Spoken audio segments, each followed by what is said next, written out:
Tapi perlu diingat, seringkali di dalam sosiologi itu kelompok-kelompok ini kadang-kadang dari dalam sendiri. Memang sengaja untuk ditampilkan.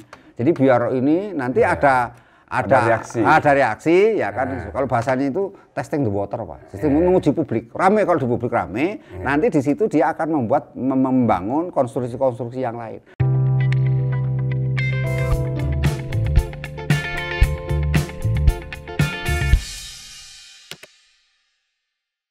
Assalamualaikum warahmatullahi wabarakatuh. Selamat pagi para pemirsa dimanapun berada.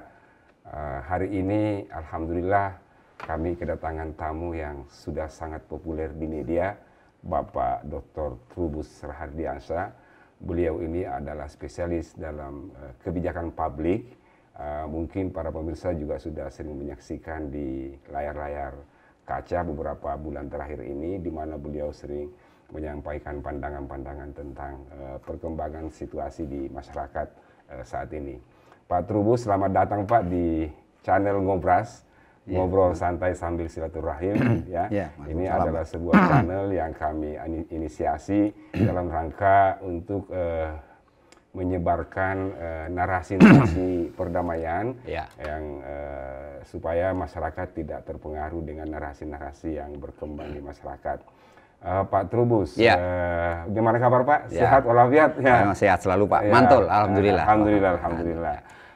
Pak Trubus, ini kan akhir-akhir ini Pak, sejak penangkapan 3 terduga, terhubung dengan kelompok-kelompok ekstrim dan radikal, ini banyak sekali narasi yang berkembang di masyarakat yang nampaknya narasi ini kalau dibiarkan begitu saja bisa menjadi bola liar dan akan memberi pengaruh kepada masyarakat karena menganggap bahwa ini adalah penangkapan ini atau penahanan ini sangat erat kaitannya dengan penahanan terhadap ulama yang cukup berpengaruh. Gimana pandangan Pak Trubus masalah ini? Iya, menurut saya memang ini persoalan dampak dari penangkapan 3 orang ulama, dianggapnya ulama itu memang menyebabkan gejolak di masyarakat dan menyebabkan pula kegaduhan di masyarakat. Karena itu ini sebenarnya penangkapan ini hal yang wajar gitu, sebenarnya biasa dalam arti bahwa itu memang sesuai dengan mekanisme prosedur yang dilakukan oleh kepolisian dalam ini melalui Densus 88.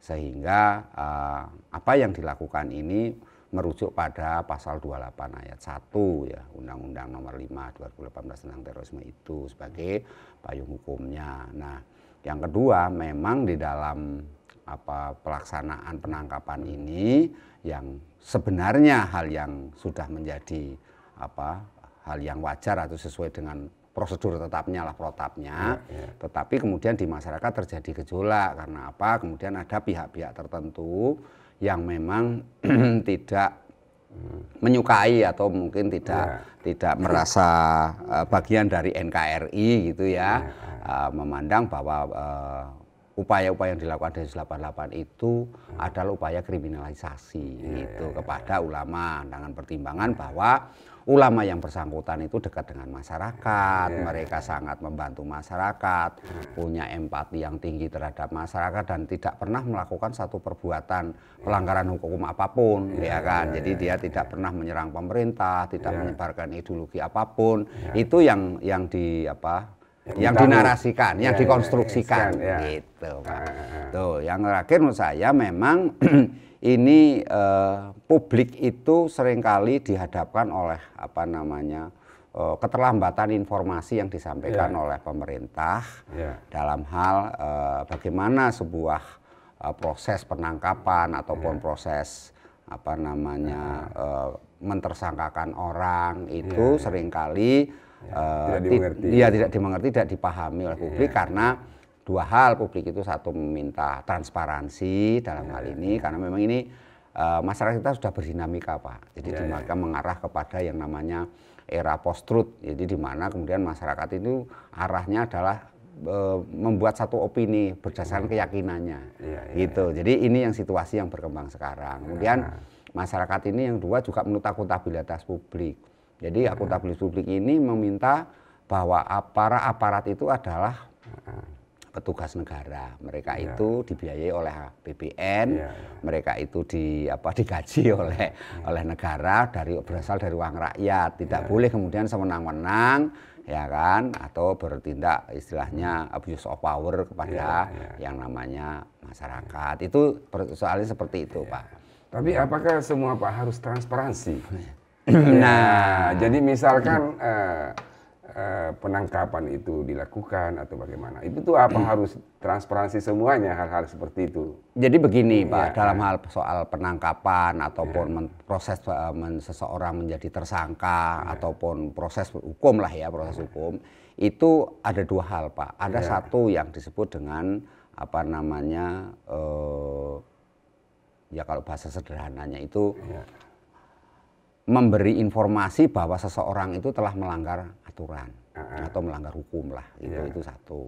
Yang kedua memberi penjelasan bahwa hukum itu ditegakkan, itu Pak. Nah ini persoalannya kemudian memang masyarakat itu seringkali meminta sesuatu yang sebenarnya masyarakat itu hanya kepo doang, kepo, ingin tahu saja. Nah, cuman di sini sebenarnya ketika protap itu ada atau mekanisme prosedur penangkapan ataupun apa, itu memang harusnya secara bertahap itu perlu disosialisasikan ke masyarakat. Tapi tidak semua, bahwa masyarakat juga memahami ada hal-hal yang memang tidak perlu diungkap karena ini sifatnya sangat ya konfidensial, ya rahasia negara, ya tidak boleh gitu, dan masyarakat juga memahami itu. Hanya persoalannya kemudian yang dimaksud transparan itu lebih bagaimana kemudian ketika menangkap itu ya mungkin ada surat tangkapnya atau memberikan tahukan dulu atau apapun itu yang diminta masyarakat. Tetapi masyarakat sering lupa, Pak, bahwa orang yang ditangkap ini adalah orang yang berbahaya bagi negara.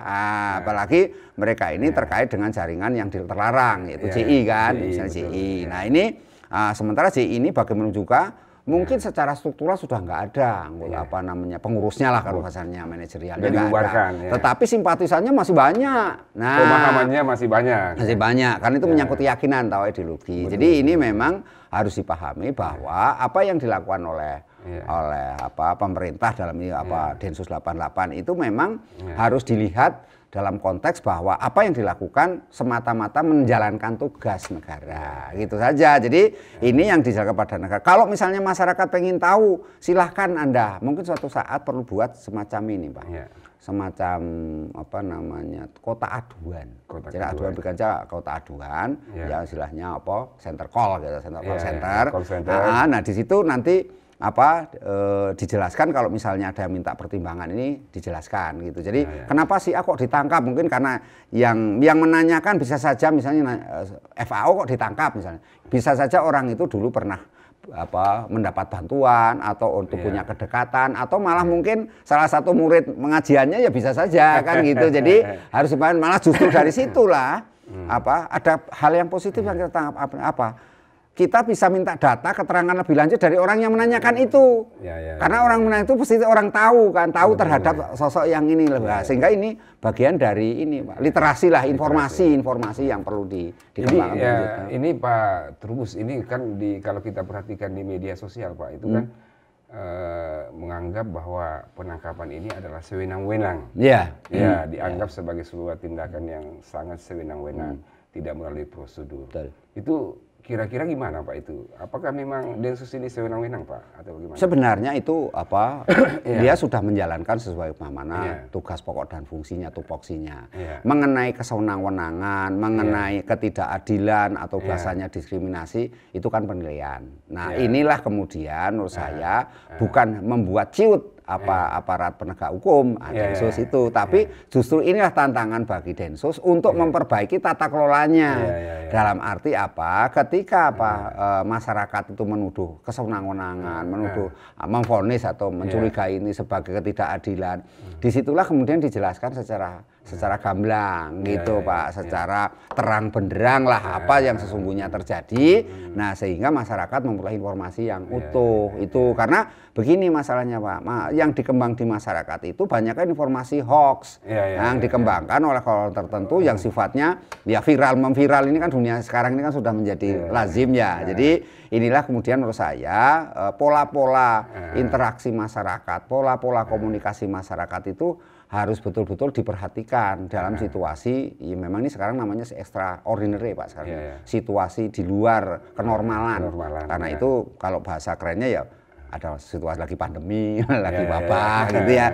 Tapi bahasanya itu sebenarnya extraordinary. Jadi situasi yang di luar kenormalan. Karena itu masyarakat itu kecenderungannya itu mudah sekali sensitif untuk istilahnya ya diadu domba, untuk dibuat narasi-narasi negatif itu dengan arahnya itu perilaku-perilaku anarkis gitu. Jadi ini semuanya mengarah kepada sesungguhnya berbau ujaran kebencian, permusuhan. Nah, orang-orang atau aktor-aktor yang selama ini melakukan itulah kemudian menurut saya memang harus ada penindakan tegas Pak, hukum itu agar segala sesuatu itu menjadi istilahnya harmonis Pak. Kalau mereka menyampaikan sesuatu ujaran kebencian, menyampaikan sesuatu yang berlawanan dengan norma-norma keagamaan, norma susila, norma kesopanan, termasuk norma hukum. Nah, itu aparat penegak hukum langsung Pak. Tapi orang sering mengatakan itu hak asasi manusia Pak. Ya inilah hak asasi manusia itu kan tidak berarti orang itu sebebas-bebasnya menyampaikan pendapatnya. Bahkan sampai istilahnya membuli, menghujat, mengkritik yang dalam bahasa berbau ujaran kebencian. Bahkan mencemarkan nama baik orang, lembaga itu tidak boleh kan. Jadi harus dikembalikan ke rohnya, ke tracknya, jadi on the track lah istilahnya, ke relnya bahwa menyampaikan pendapat, menyampaikan aspirasi itu betul-betul mempertimbangkan sisi-sisi dampaknya dari pernyataan itu. Ini kan sebenarnya apa yang terjadi di Densus 88 yang dengan penangkapan itu kan munculnya persoalan menjadi seolah-olah ketidaksenangan, kebencian, kemudian kriminalisasi, kesewenang-wenangan, abuse of power misalnya. Ini kan semua sesungguhnya dibangun oleh kelompok-kelompok tertentu juga yang memang bisa saja kelompok-kelompok itu tidak suka kepada JI ya, di luar JI, bisa saja kelompok-kelompok ini adalah yang tidak suka kepada 3 orang itu ya kan, bisa saja, atau bisa saja kelompok-kelompok itu memang di luar jauh dari orang-orang yang selama ini tidak berkaitan, bisa saja karena memang ini situasi untuk mengadu domba. Tetapi perlu diingat seringkali di dalam sosiologi itu kelompok-kelompok ini kadang-kadang dari dalam sendiri memang sengaja untuk ditampilkan. Jadi biar ini nanti ada reaksi ya kan. Kalau bahasanya itu testing the water Pak. Sistem menguji publik. Rame, kalau di publik rame, nanti di situ dia akan membangun konstruksi-konstruksi yang lain, narasi-narasi yang lain yang sesungguhnya lebih karena saya khawatir ini pun kalau ini nanti kita tidak cepat yang persoalan ini nanti akan muncul narasi lebih besar lagi Pak. Ini sudah dipersiapkan lebih besar lagi yang akan menenggelamkan daripada narasi-narasi yang sebelumnya. Seperti bubarkan MUI Pak ya? Iya, bubarkan MUI, bubarkan BNPT, bubarkan lembaga-lembaga polisi itu setiap hari Pak, polisi itu karena kebetulan saya sering menangani juga hal-hal seperti itu. Nah, di aparat penegak hukum, maka saya tahu bahwa mereka ini umumnya memang sengaja diciptakan. Jadi mereka sendiri Pak, mereka sendiri untuk menunjukkan eksistensinya, keberadaannya itu ada. Dan untuk mengetahui reaksi orang. Makanya disebut testing the water. Gitu. Padahal dia juga. Dia pelakunya dia juga gitu loh Pak. Itu yang seringkali seperti ini ini yang masyarakat kadang tidak paham. Tidak paham masyarakat dong. Karena masyarakat itu kan terbelah menjadi 3 sekarang. Satu, masyarakat yang patuh pada semua aturan pemerintah patuh. Jadi patuh, ini disuruh pakai masker patuh. Ini dipakai prokes patuh. Mereka harus tes PCR, tes antigen patuh. Tapi yang kedua ada masyarakat kita itu cenderung membangkang Pak. Dia nggak patuh, jadi mengabaikan, jadi cuek terhadap ini sebutnya EGP Pak, gue pikirin. Nah, ini masyarakat yang kedua Pak. Masyarakat yang kedua ini adalah mereka-mereka yang cenderung sebenarnya ini kadang-kadang wait and see, menunggu dia, situasi nanti ini saya akan tampil ini, karena dia prinsipnya sebenarnya orang-orang yang wait and see atau orang-orang yang EGP tadi pikirin itu kecenderungannya ini mencari mencari celah lah ya, mencari peluang, memanfaatkan secara baik kondisi-kondisi yang ada, kemudian tujuannya untuk ya kepentingan diri dan kelompoknya juga ujung-ujungnya itu. Sebenarnya yang ketiga itu masyarakat kita yang ini kategorinya kalau bahasa politik swing voter, masyarakat yang ragu-ragu. Dalam kasus ini Densus menangkap ini juga banyak yang ragu-ragu, bener nggak itu sebenarnya kalau dia ini, itu teroris, bener nggak? Kan dia lama baik-baik. Mana mungkin dong? Coba pendapat kita lihat pendapat berbagai tokoh betul, maupun pakar maupun apapun yang yang dikembangkan di media itu hampir semua mengarah kepada bentuk-bentuk keraguan. Nah, keraguan ini kalau nanti berhasil dibentuk, maka menjadi unsurnya public trust. Persoalannya ini public untrust nanti larinya kan, public untrust ketidakpercayaan kepada pemerintah, kepada lembaga-lembaga negara, ini kepada kepolisian. Jadi mengenai arah-arah narasi negatif itu sekarang hampir semua dikembangkan. Memang ini kelompok-kelompok ini cukup masif. Dia juga punya jaring sosial yang kuat, infrastrukturnya kuat, pendanaannya juga kuat, Pak. Mereka juga punya program dan diisi oleh SDM yang pintar-pintar juga, Pak. Nggak ini gitu. Orang IT dengan segala ininya, dan mereka adalah orang-orang kreasi. Tapi yang memang ini ada satu hal ya Pak, kekhawatiran kita ini kan dampak dari COVID kita 2 tahun ini. Itu sesungguhnya masyarakat kita ini sebagian dalam posisi kecemasan sosial. Karena apa? Kecemasan menghadapi masa depannya.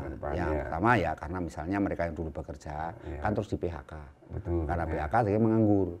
Nah, karena menganggur ini sementara dia punya pengetahuan, punya keterampilan, punya kecerdasan lah bahasanya. Nah, ada peluang di situ. Mana ada yang bisa mengendorse saya ya kan, membiayai saya akan lakukan itu. Nah, kemudian juga ada masyarakat kita ini kecenderungan sekarang itu ini suka berbuat ini anarkis. Anarkisnya itu hanya untuk membuat dirinya itu sebagai orang yang berjasa terhadap memperjuangkan hak-hak rakyat, memperjuangkan umat ya kan, kemudian memperjuangkan dari bela Islam, agamanya, penindasan alasan itu pokoknya itu yang ini mereka Pak, itu yang harus dipahami. Nah, disinilah kemudian menurut saya memang keberadaan APH, aparat penegak hukum lah, entah itu Densus 88, entah BNPT, entah itu dalamnya juga kejaksaan juga, ini memang harus selalu berkolaborasi kuat ya, solid, sinergis itu untuk memapping masyarakat. Masyarakat itu sekarang dinamikanya cukup ini banget. Nah, kalau ini dinamika masyarakat tidak bisa dipahami, tidak bisa dilakukan intervensi, itu nanti mengarahnya kepada kepada yang disebut public untrust tadi. Jadi tidak percayaan, kemudian arahnya menjadi perilaku-perilaku yang anarkis itu, Pak. Ini memang harus dilihat secara utuh bahwa dinamika masyarakat yang berkembang. Kalau dalam sosiologi itu ada istilah ini Pak, social change, jadi perubahan sosial. Itu selalu didahului oleh situasi di mana ada tekanan-tekanan Pak. Kalau sekarang tekanannya karena COVID itu Pak. COVID itu tekanan COVID sehingga berlakunya itu ini. Kemudian ada juga karena kondisi ini Pak, masyarakat itu kan selalu punya ekspektasi, punya fiksi lah ya, punya khayalan-khayalan gitu ya, harapan-harapan. Nah, saya yang pada intinya adalah akan mendudukkan orang tertentu yang menurut persepsinya Pak. Misalnya akan memenuhi harapan dia, misalnya suatu saat yang bagus tuh yang jadi presiden adalah ini, atau yang jadi menteri harusnya ini nih, orang ini nih. Kebetulan di kita ini memang agak ribet juga Pak di pemerintah sendiri. Seringkali terlihat yang di publik itu tidak solid. Mereka mengeluarkan satu statement-statement yang kadang-kadang membingungkan waktu itu. Sebenarnya kalau itu ini masalah komunikasi publik Pak, bukan komunikasi politik, bukan komunikasi massa juga bukan. Ini komunikasi publik Pak. Dengan publik ini satu kondisi di mana dibutuhkan satu kepandaian ya Pak. Bukan kepandaian ya, satu penguasaan kalian sendiri Pak. Kalian sendiri. Nah, ini berbeda dengan komunikasi massa, berbeda dengan komunikasi politik. Nah, jadi dalam hal ini memang penguasaan tentang publik itu sendiri Pak yang harus dikembalikan. Sekarang kan karena publik itu kan siapa sih publik itu? Publik itu mesti isinya satu individu, orang per orang, individu orang per orang. Yang kedua, publik itu isinya mesti keluarga-keluarga. Ya, keluarga. Nah, di atas keluarga-keluarga itu isinya kelompok-kelompok. Kelompok-kelompok. Itu yang sifatnya masih sama. Di atasnya nanti ada komunitas, Pak. Komunitas itu masuk kelompok yang sama, seragam. Nanti di atas komunitas itu yang disebut masyarakat. Nah, ini masyarakat ini jadi ini masyarakat. Di atas masyarakat nanti macam-macam, Pak. Ada yang namanya etnis, kesukuan, ada dasar ras, ada dasar agama. Nah, inilah yang disebut kelompok-kelompok di masyarakat itu. Jadi pengertian publik itu memang pengertian sampai ke tataran yang disebut sebenarnya negara gitu, negara. Karena apa? Karena rakyat sendiri kalau pengertian kebijakan publik itu ya masyarakat. Gitu. Meskipun kalau dalam bahasa KUHP ya rakyat. Rakyat itu bahasa politik, Pak. Bahasa politik. Kalau bahasa realitas sehari-hari atau bahasa sosiologi itu sebutnya masyarakat. Begitu, Pak. Pak Trubus, misalkan begini, Pak. Saya misalkan seorang dai, ya, setiap hari saya memberikan ceramah, ya. Terkadang saya memberikan sumbangan, terkadang juga saya memberikan pengajian. Pokoknya masyarakat di sekitar saya itu memandang saya adalah orang yang baik, bukan ya? Orang yang baik, yang tidak pernah melakukan kesalahan dalam perjalanan hidup, gitu kan ya? Selalu memberikan kebaikan. Nah, apakah orang-orang seperti ini bebas hukum, Pak? Gimana? Iya, sebenarnya orang-orang seperti itu kan jadi gini, melihat perilaku itu kan ada dua perilaku itu. Ada perilaku sifatnya individual yang tersirat, gitu ya. Ada perilaku individu yang sifatnya tersurat, gitu. Nah, kalau yang sifatnya tersurat semua terlihat. Aku ngasih ini sumbangan, aku memberi pengajian, aku memberi beasiswa kepada ini, itu aku memberi sedekah, itu tersurat. Tapi tersiratnya ini yang jadi masalah. Tersirat itu kadang-kadang saya punya niat niat kalau bahasa hukum itu mens rea, niat itu hukum. Kalau bahasa sosiologi motif, Pak. Motifnya ada, motif di balik itu semua perbuatan manusia, perbuatan individu itu selalu ada motif. Motif, Pak. Pasti ada motif. Nah, ketika kemudian orang menunjukkan kebaik, itu harus jangan dipahami itu baik tersurat saja, di balik itu. Ya, ini kan Pak begini ya, narasi yang berkembang sekarang ini, kok seorang ulama yang baik setiap hari dia memberikan pengajian, memberikan sumbangan, membangun ini dan itu, kok itu ditangkap gitu kan ya? Nah, ini Densus ini sewenang-wenang gitu kan, masa orang kita kalau ketemu dia orangnya sangat santun dan lain-lain sebagainya lah, ya, pujian-pujian yang ditujukan kepada 3 orang ini, kok bisa dikategorikan teroris, kok bisa begitu, Pak ya? Iya, ini karena gini, para pelanggar hukum atau bahasanya kalau kita anggap teroris ya, kaitan teroris itu lebih iya, sebenarnya membuat seperti sulapan kok dia itu pandai menyulap keadaan. Pak Trubus pernah punya tetangga teroris? Iya, pernah punya tetangga. Saya pernah punya tetangga teroris di waktu di Bekasi Pondok Ungu yang kita saya lihat bagaimana dia pada saat di masjid melakukan ini dan baik juga waktu itu kita sempat ngobrol-ngobrol juga sebelum ditangkap sampai akhirnya ditangkap yang bersangkutan sudah dihukum mati itu. Nah, tetapi yang menjadi masalah adalah disitulah kemudian masyarakat itu terbuai. Istilahnya terbuai atau kalau bahasa itu ya dibohongi sebenarnya tapi dengan cara-cara perilaku-perilaku yang santun, yang cantik, yang kemudian penuh empati perilaku yang sesungguhnya mengundang rasa decak kagum juga gitu karena mereka begitu begitu ya mungkin pintarnya, cerdasnya di dalam mengungkapkan ataupun berperilaku dalam hal menghadapi tetangga-tetangganya, menghadapi orang-orang sekitarnya. Misalnya dia salah satunya pandai mengobati, kan. Mau nggak usah ke dokter, sudah ke sini aja nanti tak obatin. Nah ini gratis dan gratis nggak mau udah apa nggak usah kan, karena ini sebenarnya dia memainkan kayak bersandiwara kan, memainkan agar dia bisa diterima masyarakat secara luas. Nah, untuk apa itu? Kembalikan yang tersirat tadi, menutupi kejahatan di dirinya. Karena biasanya mereka ini, mereka gini Pak, mereka umumnya kan ngontrak kos-kos ya. Ini kan datang baru. Di tempat yang baru itu dia berbuat sangat baik sekali supaya bisa diterima itu. Entah dan hidupnya sangat sederhana. Misalnya hanya jualan es cendol atau dia jualan sepatu atau sandal ini atau dia juga bisa saja sekedar mungkin pekerja-pekerja yang sifatnya ini aja lah sosial, jual membantu, buku-buku. yang seperti itu gitu. Ya kemudian ada lagi yang pernah saya pahami itu mereka ini apa? Ya menjadi orang apa ya? Kalau ada kejadian sesuatu di masyarakat itu langsung orang yang pertama, pertama tampil gitu, tampil. Jadi misalnya, oh di sana itu kebanjiran, udah langsung kita ini kasih mereka itu rumahnya kebanjiran tuh kasihan gitu kan.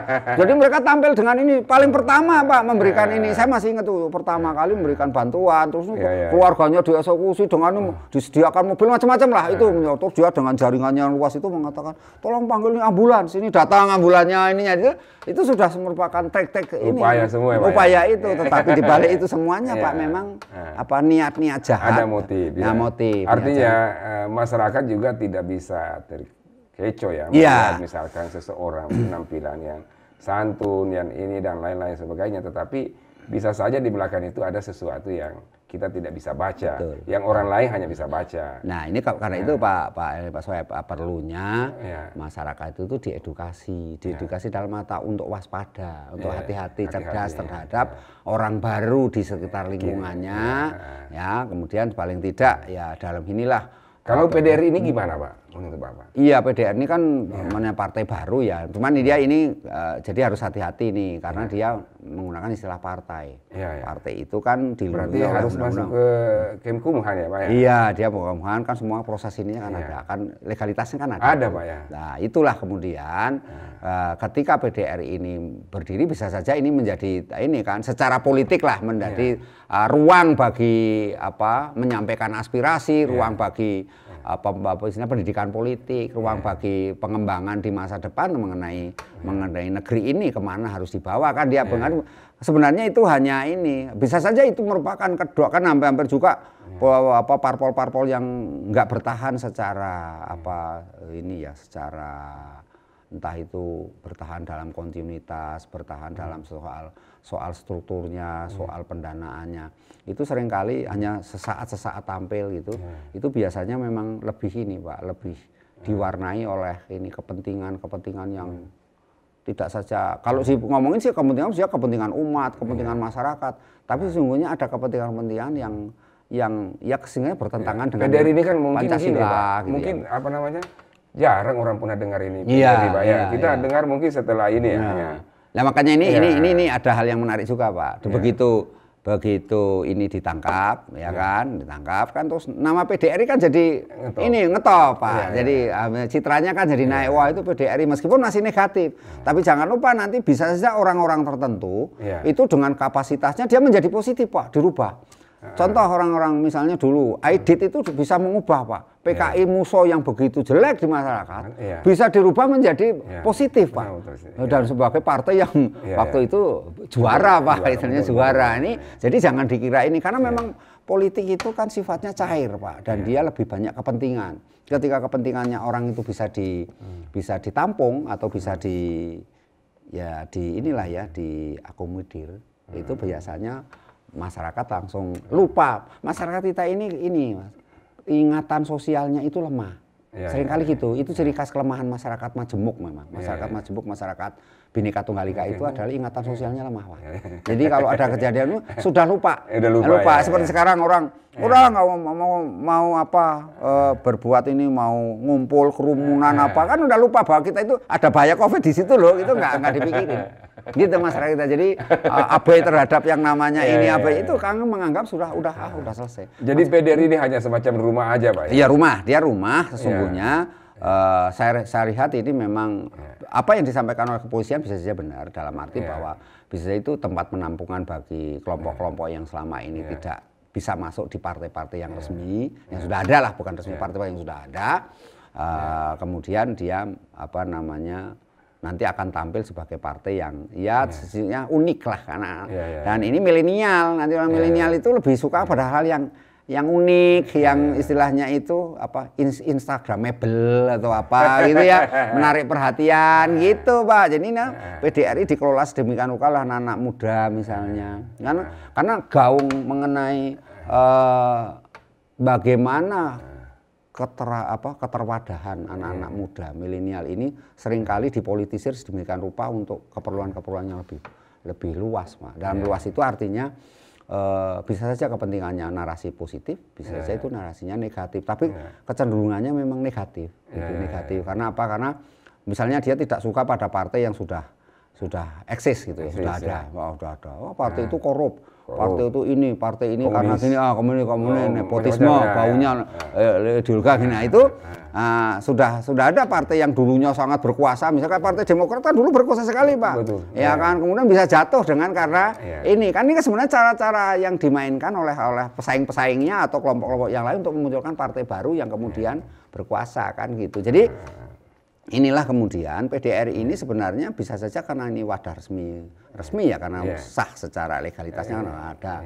Jadi ini untuk menampung orang-orang yang selama ini berat. Bisa saja ini kan berkait dengan misalnya mereka mengembangkan istilahnya untuk cari dana dengan budaya kota amal misalnya untuk mendanai kelompok-kelompoknya. Iya, ini kan semuanya kemudian ini kaitannya dari dalam dan dari luar. Dari luar dan bukan diminta dengan pertimbangan. Untung memang pemerintah sekarang memang karena teroris ini sudah berkali-kali membuat kerugian masyarakat. Tetapi karena masyarakatnya juga ya berdinamika ya, dalam arti masyarakatnya kan kadang-kadang menerima sesuatu yang dulunya teroris menjadi tidak teroris atau menjadi baik. Nah, itu yang seringkali agak sulit sih, Pak. Jadi memang gini ya, kalau menurut saya penjelasan yang paling real untuk memahami masyarakat adalah dengan cara melakukan istilahnya going native itu terjun langsung ke masyarakat. Jadi itu masyarakat, dengarkan apa suara masyarakat itu, dan kalau dalam bahasa kebijakan publik ya tentu ya bagaimana agar kebijakan itu nyambung dengan maksud publiknya, maka disitulah istilahnya kolaborasi. Itu yang harus dilakukan. Karena itu lembaga-lembaga negara, aparat penegak hukum, entah itu kepolisian, entah itu kejaksaan, termasuk BNPT, adalah bagaimana supaya dia menjadi bagian dari masyarakat. Nah, itu yang harus dilakukan. Makanya begitu sekarang ini ada polisi-polisi yang maaf aja oknum yang sampai melakukan pelanggaran norma kesusilaan, yang ya kan ada melakukan kekerasan, ada yang melakukan ini kan masyarakat kan heboh rame, Pak. Kenapa rame? Karena sesungguhnya masyarakat itu cinta kepada polisi, Pak. Dia nggak mau polisi kita itu dikotori oleh gitu-gitu gitu loh. Jadi dia minta supaya mereka ditindak tegas gitu, ya kan. Jadi bukan kok benci pada polisinya, bukan Pak. Dia tidak suka pada orang-orang yang memanfaatkan jubah polisinya itu untuk ini sama dengan ulama, Pak. Ulama ini sebenarnya kan masyarakat itu suka pada ulama. Suka, betul, Pak. MUI itu dihormati sekali, fatwanya MUI sangat didengar. Cuman lah ini ada MUI, yang memanfaatkan juga. Ada yang memanfaatkan juga MUI dengan fatwanya yang sebenarnya tidak perlu amat, tidak penting amat terus dikeluarkan, ya kan. Ada yang lebih urgensi banget dibuat, yang nggak urgensi malah dibuat misalnya gitu. Jadi seringkali masyarakat dikecohkan kan banyak sekali fatwa MUI itu. Masyarakat ini juga tidak suka ulama-ulama yang suka memanfaatkan nama ulama itu. Iya kan, misalnya ada belakangan salah satu ulama di MUI misalnya di DKI Jakarta pengen membuat yang namanya semacam ini medsos gitu medsos dengan menggunakan istilah baser-baser untuk menyerang baser yang lain. Ya kan, ini kan sebenarnya walaupun mungkin secara niat harus kita pahami bahwa itu niatnya adalah untuk amar ma'ruf nahi mungkar misalnya kan, supaya tugas pokok fungsinya supaya kalau orang yang sering kali menyerang Islam itu dapat ditanggulangi. Tapi kan bukan cara dengan begitu, Pak. Justru adanya serangan, adanya ini kritik-kritik yang sifatnya menyerang itu, Islam itu harusnya malah menjadi dewasa, ya kan, harus introspeksi dulu, harus selalu mengevaluasi dirinya gitu. Nah, ini juga dalam hal kasus ini ya. Ini juga arah ke Densus 80 itu sangat keras, Pak. Sangat keras, dianggap itu gegabah lah, dianggap itu sewenang-wenang gitu. Melanggar etika. Itu gimana, Pak? Nah, kira-kira kan banyak narasi yang berkembang, Pak, bahwa Densus itu melanggar etika, masuk ke dalam rumah, membongkar-bongkar ini dan lain-lain sebagainya, tidak menghormati perempuan. Itu gimana, Pak, itu? Iya, menurut saya itu banyak narasi yang berkembang. Nah, narasi-narasi ini kan sebenarnya kan betapa cintanya masyarakat ya kepada yang namanya ulama. Nah, kalau itu makanya perlu ada namanya ini, Pak, filterisasi melalui penegakan hukum. Jadi misalnya kalau ada ulama di situ berpendapat yang istilahnya berbau sara gitu ya, atau berbau provokasi atau membuat satu fatwa-fatwa yang kemudian yang merugikan banyak pihak misalnya. Itu sebenarnya harus hukum yang ditegakkan di situ. Iya, jadi artinya apa? Ya mereka jangan duduk di situ, ya diberhentikan lah gitu, dicopot dari jabatannya. Nah, kemudian kan dia ini. Sebenarnya memang ini atau juga narasi-narasi seperti itu yang mengatakan mas etika ini perempuan tidak. Mungkin juga mereka yang buat, Pak ya. Iya itu. Belum tentu juga Densus begitu kan ya. Belum tentu. Enggak, ya mereka dibuat sendiri. Dibuat kata-kata, dibuatlah soal ini. Karena ini juga bisa dipahami secara positif juga. Artinya disinilah kemudian Densus itu dalam bekerja itu menurut saya harus banyak melakukan evaluasi, entry point untuk pembenahan internalnya secara lebih baik lah ya. Bukan berarti selama ini baik banget, enggak kan, saya yakin kekurangan mesti ada ya kan, karena dinamika masyarakat. Tetapi di sini juga harus dilihat bahwa memang ketidaksukaan, kritik-kritik bahkan kebencian masyarakat terhadap Densus itu harus dipahami bahwa ada sesuatu yang salah di situ. Apa yang salah? Tentu itu masalah komunikasi publiknya. Itu sehingga ketika seseorang misalnya mau ditersangkakan mau jahat, itu dikemukakan karena kan situ misalnya orang mau ditangkap, itu Densus itu harus ya mendalami dulu, mengumpulkan datanya. Kemudian dia harus juga pernah dulu yang terjadi di mana?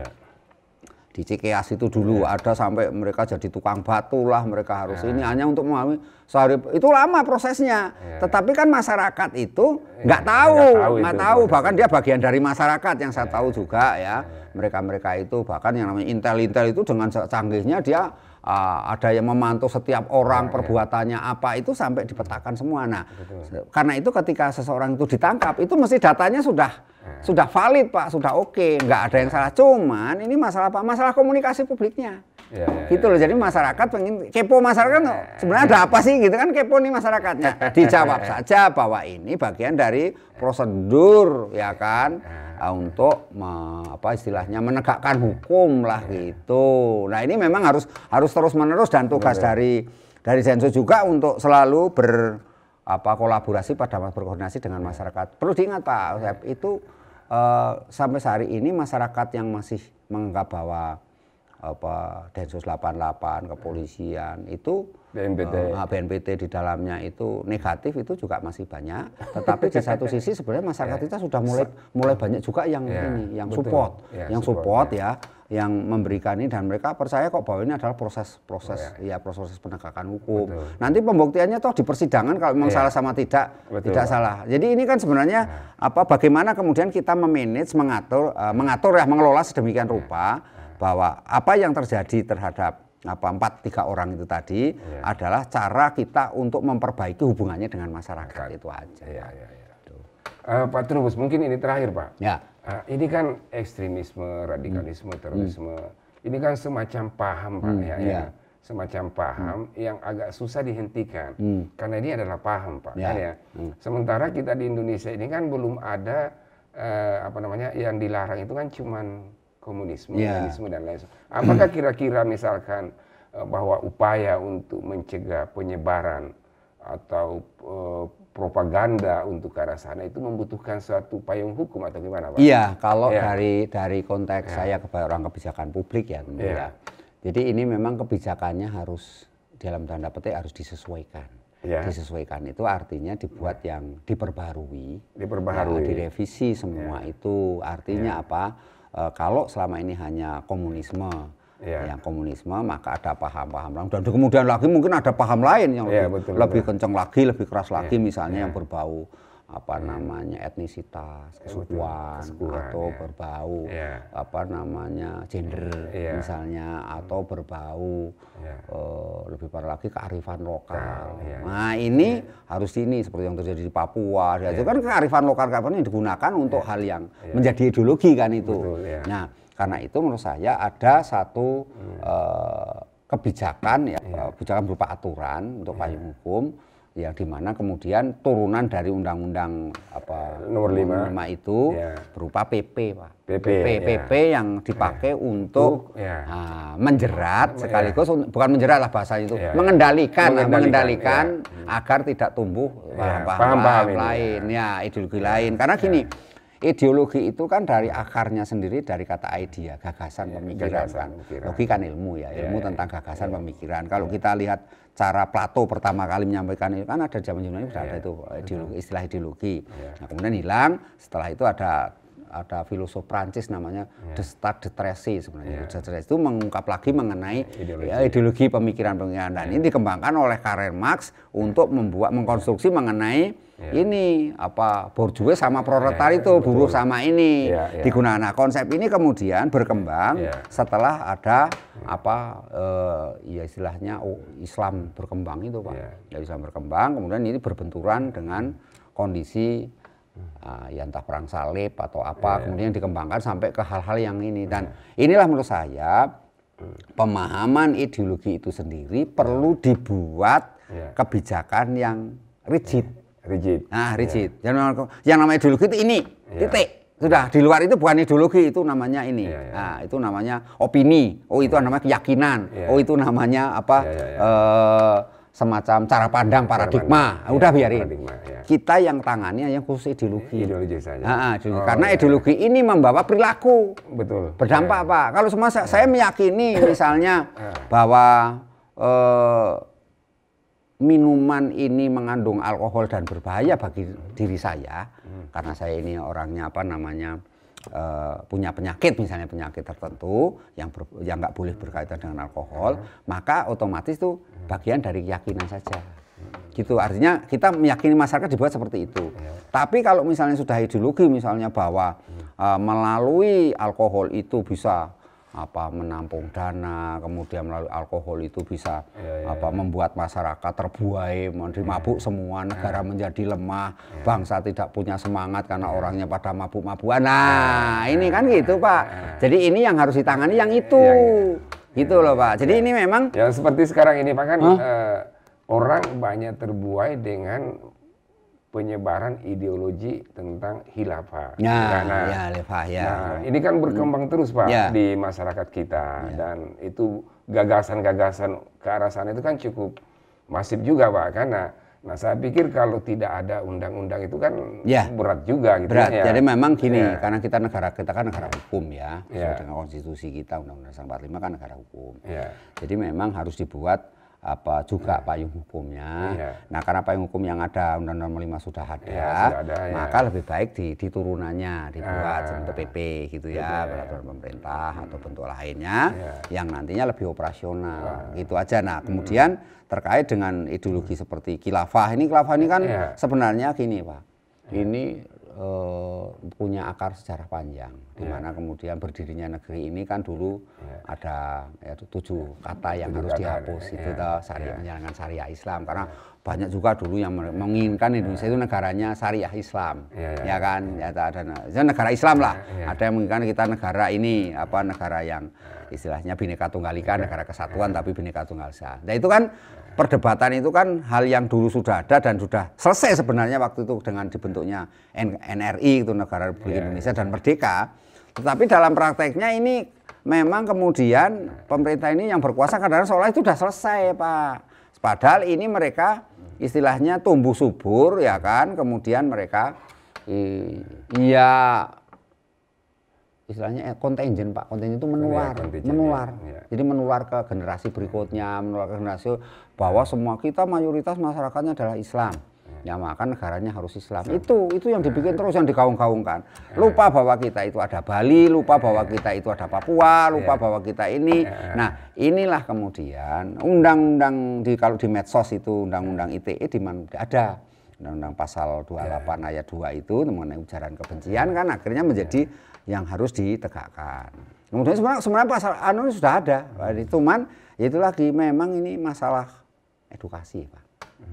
Memang edukasi ke masyarakat ini menjadi tantangan tersendiri dan akan berulang-ulang orang mengatakan yang namanya ujaran kebencian, permusuhan itu karena gini persoalannya ketika ujaran kebencian itu nanti menjadi budaya itu mereka berharap ini akan terjadi keruntuhan negeri ini Pak. Karena Bhinneka Tunggal Ika itu yang diinginkan. Dan ini sebenarnya kan ada istilah narasi besar, grand narasi besar mungkin itu negara lain atau dari dalam sendiri juga yang dulu ketika mereka mau merdeka nggak mau merdeka gitu kan. Nah ini membuat keinginan suatu kondisi bubar. Ya melalui cara-cara ini dan kadang-kadang menjadi pemicu Pak, misalnya lepasnya Timor Leste menjadi merdeka itu juga menginfami negara-negara bukan negara provinsi lain kan. Makanya sebenarnya bukan persoalan kemudian kita nggak punya tanggung jawab lagi yang namanya Timor Leste terkait dengan APBN, dengan pembangunan, itu bukan. Sebenarnya ini kan masalah bagaimana kita menjadi bangsa yang ya menatap masa depan itu penuh dengan keyakinan bahwa kita tetap bersatu gitu aja. Tapi kalau dibiarkan kemudian itu kan hanya aspirasi, Aceh melakukan sendiri, ini sendiri, ya itu yang berbahaya di situ. Iya Bapak. Pak Trubus, mungkin ada pesan-pesan terakhir Pak yang ingin disampaikan ke audiens ya terkait dengan narasi-narasi yang berkembang sekarang ini di media sosial, khususnya terkait dengan penangkapan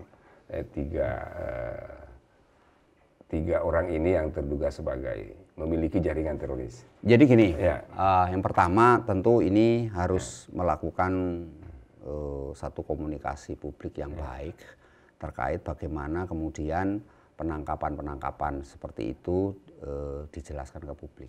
Nah, jadi publik dikasih aja kan kekepoan, ya, keinginan tahuan publik itu sebenarnya cukup hanya diberikan penjelasan saja. Nah, penjelasan ini memang jangan hanya sekedar di konferensi pers, jangan hanya lewat media, tetapi penjelasan ini harus turun langsung ke masyarakat. Istilahnya door to door. Caranya bagaimana? Inilah yang disebut dengan kebijakan partisipatif. Masyarakat itu diajak ngomong, kita dialogkan ke RT-RT, ke RW-RW, ke tokoh-tokoh masyarakat secara masif. Caranya seperti itu agar di kemudian hari ketika ada seseorang yang ditangkap lagi, ini kan akan terus akan karena ini jaringan JI ini besar sekali kan, itu baru satu JI, belum HTI, belum yang lainnya banyak yang itu banyak sekali loh Pak. Jadi harus diingat itu. Nah, karena itu untuk apa istilahnya mengendalikan atau sekaligus kalau menghilangkan nggak bisa, karena ini menyangkut keyakinan orang ya. Nah, yang ada itu mengendalikan agar mereka tidak berperilaku yang membahayakan NKRI. Nah, itu caranya ada itu. Yang kedua, memang harus ada, saya mengusulkan kalau bisa itu ada semacam bukan ini, kalau kelembagaan sudah ada ya, kelembagaan sudah ada BNPT, sudah ada ini bukan. Tapi mungkin satu tim kerja saja, yang selalu memberikan respon cepat Pak. Jadi dalam sosiologi itu ada istilahnya itu responsif Pak. Responsif. Jangan responsif. Jadi kalau ada apa langsung ada reaksi cepat. Quick respon. Itu langsung berikan penjelasan ini, langsung seluruh jaringannya. Misalnya kalau TNI kan ada jaringannya sampai ke bawah, sampai Kodim. Kalau polisi kan ada juga jaringan sampai ke polsek. Nah, itu langsung. Polsek ini nanti kan otomatis bekerja sama dengan kelurahan, lurah-lurah, kepala desa. Nah, ini kepala desa langsung ke RT RW mengumpulkan semuanya untuk diberikan jaringan. Itu supaya narasi-narasi yang menyudutkan itu bisa langan cepat.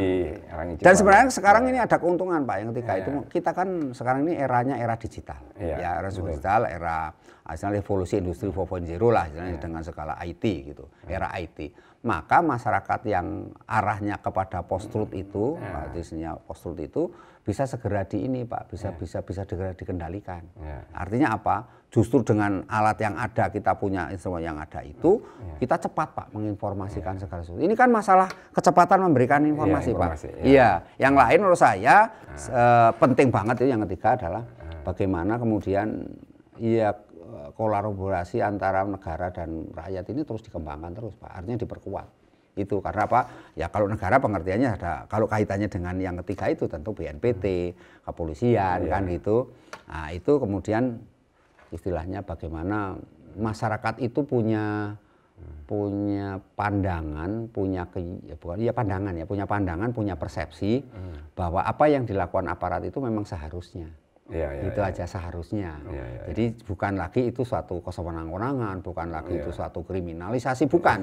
Nah, jadi dan kalau ada kaitan dengan kebetulan yang bersangkutan ulama nih, terus kaitannya dengan MUI dengan apa lah ini kan itu harus dipisahkan. Kemudian nggak tahu yang kebetulan ini kaitannya dengan PDRI misalnya FAO itu ya. Seakan-akan ini partai politik jadi target gitu target, ya. target parpol akan jadi target itu harus dibuang Pak. Jadi itu kan perlu ini. Kemudian ada lagi misalnya seolah-olah ini bagian dari keberingasan ketidakmampuan negara dalam hal melayani memberikan perlindungan kepada rakyatnya, ini juga harus dilihat Pak. Karena apa? Karena potret daripada penanganan COVID selama ini juga di masyarakat ada sedikit masalah, terutama adalah ketika masyarakat itu dilarang mobilitasnya, tetapi pemerintah kemudian hanya memberikan kompensasi jaring pengaman sosial yang tidak mencukupi. Itu Pak. Jadi, kalau ideologi khilafah ini Pak gimana menurut Bapak? Apa kira-kira Bapak perlu pengadaan PP itu ya? Iya, kalau ideologi khilafah dan ideologi yang lainnya perlu diusulkan Pak. Jadi itu nanti kan saya dikatakan, jadi nanti dibuatlah turunan sesuai turunan dari Undang-Undang 65 itu. Nah, kemungkinan ada selain khilafah nanti kan ada ideologi yang lain. Nah, jadi dibuat aja itu satu aturan bahwa ideologi-ideologi yang bertentangan dengan nilai-nilai Pancasila, bertentangan dengan Undang-Undang Dasar 45, itu otomatis langsung ini Pak. Istilahnya itu bukan dibasmi, bukan Pak, tapi dibina untuk dikendalikan untuk menjadi bangsa yang ini, menjadi masyarakat yang modern. Karena ini kan memang gini Pak, ini persoalannya kan dalam sosiologi itu ada namanya social change, tadi saya singgung, perubahan sosial. Itu perubahan sosial masyarakat itu ada yang bisa ngikutin Pak. Tapi ada masyarakat kita nggak bisa ngikutin Pak. Kalau bisa ngikutin ya akhirnya menjadi masyarakat marginal, tertinggal. Ya kan, kita kan ada masyarakat marginal tuh yang dikasih listrik nggak mau, dikasih rumah sakit juga ada yang nggak mau, dikasih dokter apalagi misalnya. Padahal kebutuhan kesehatan itu penting. Tapi mereka nganggap nggak perlu, kamu sudah ada dukun, kamu sudah ada ini, ada Pak seperti itu saya ada. Nah itu maksud saya ini bagian dari masyarakat yang tadi berbuat. Nah kemudian ingat yang ketika masyarakat yang ini Pak, yang punya niat-niat untuk meruntuhkan NKRI. Ini harus Pak. Jadi ini karena mereka ini adalah selalu berkelindan atau punya jejaring dengan pihak luar Pak. Yang tidak menginginkan, dan itu mereka terilhami oleh kesuksesannya dalam hal melepaskan Timor itu menjadi Timor Leste Pak. Itu harus dilihat itu Pak. Jadi disinilah kemudian menurut saya pelibatan aktif para pakar, para ahli untuk dan pihak-pihak kalau disebutnya kolaborasi pentahelix, dunia perguruan tinggi, ulama, swasta, LSM, LSM ya civil society itu harus secara ini Pak, secara masif selalu didengungkan. Karena gini, perubahan masyarakat yang cepat sekarang ini itu tidak saja dipengaruhi oleh kebutuhan akan hidup yang nyaman sejahtera, tetapi lebih juga dipengaruhi oleh penemuan teknologi ini Pak. Teknologi ini punya pengaruh besar. Jadi perilaku mereka lebih dipengaruhi oleh literasi yang dipahami dari ini. Nah karena itu agar ini tidak menyesatkan, ini kan banyak menyesatkan. Nah inilah kemudian negara kan punya Kementerian Info misalnya, ada kementerian yang lainnya yang saling terkait, itu agar ini bisa dikendalikan Pak. Jadi memang kadang-kadang saya juga nggak ngerti, nggak paham nih Pak. Misalnya gini, ketika terjadi kerusuhan di Papua, itu kemudian kan akses internet ditutup semua. Nah, dan masyarakat kan akhirnya menggugat. Tapi oleh pengadilan dinyatakan bahwa pemerintah keliru dalam hal ini. Nah ini kan kadang-kadang harus padahal harusnya itu suaranya sama bahwa ini situasi darurat. Kalau itu misalnya dilepas, ya di Papua waktu itu terjadi ini Pak, situasi yang horor itu Pak, kan gitu. Dan itu Pak Soeb memang gini ya, itu ada banyak hal yang terakhir menurut kita selalu melakukan evaluasi evaluasi terhadap apakah kebijakan kita sudah benar atau belum. Ya kebijakan itu perlu evaluasi terus menerus. Apakah kebijakan ini sudah tepat atau belum? Apakah kebijakan ini masih bermanfaat atau tidak? Atau kebijakan ini masih membuat masyarakat happy tidak? Gitu. Itu yang harus harus valid. Pokoknya happy lah masyarakat sekarang kan maunya kan happy gitu. Nah, jadi itu kemudian yang kedua, memang masyarakat ini kan terpolarisasi oleh yang dihadapi oleh kondisi sehari-harinya. Jadi begini, karena polarisasi sekarang kondisi COVID, masyarakat masih terpolarisasi antara mereka yang menginginkan bahwa COVID itu harus ditiadakan atau harus dibasmi, ya kan, dengan pola-pola yang sudah ditetapkan melalui WHO misalnya gitu kan. Tapi ada masyarakat kita yang menganggap bahwa COVID itu nggak ada, Pak. Nggak usah itu membuang anggaran, membuang ini, dan masyarakat mengganggu merebutkan masyarakat. Nah, ini terpolarisasinya. Ini kemudian sekarang berwujud termasuk dalam hal ini public trust. Public trust gitu loh Pak. Nah, ini penangkapan ini kemudian menjadi ramai kan, ini persoalan ada kelompok yang nggak suka tadi public trust ini memainkan, tapi tugas kita adalah bagaimana itu membendung ya kan, agar itu tidak, bahasa Jawa itu ngobrol-ngobrol Pak, ngobrol itu melebar kemana-mana Pak.